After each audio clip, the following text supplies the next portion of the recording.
ஃபேனுங்களா? கண்டிப்பா. உங்களுக்கு ரொம்ப விஜய் பிடிக்குமா? ரொம்ப பிடிக்கும். எவ்வளவு எக்ஸ்பெக்டேஷனோட இந்த மூவிக்கு வந்திருக்கீங்க? எக்ஸ்பெக்டேஷனே இல்ல. எப்படினாலும் படம் நல்லா தான் இருக்க போகுது. விஜய் படம் தான் போதும்ன்றீங்க. இது இந்த படத்துக்கு அப்புறம் இன்னும் ஒரு படம் தான் இருக்கு. அதுக்கப்புறம் நடிக்க முடியாதுன்னு சொல்றாங்க. அது ரொம்ப கஷ்டமா இருக்கு. ஆனா அவர் நடிப்பாரு, எங்களுக்கு நம்பிக்கை இருக்கு. அவர் படம் பார்த்து தான் வளரணும்.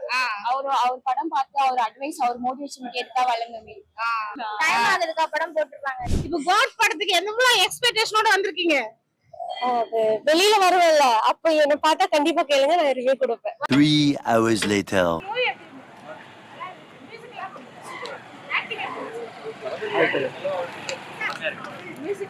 மியூசிக்லாம் பயங்கரமா நல்லா கொஞ்சம் ஆக்டிங் சொல்லுவாங்க. அவங்க டான்ஸ்லாம் ஐயோ வேற மாதிரி தெறிக்கி விட்டாங்க. பார்த்தாலே தெரிகிறது.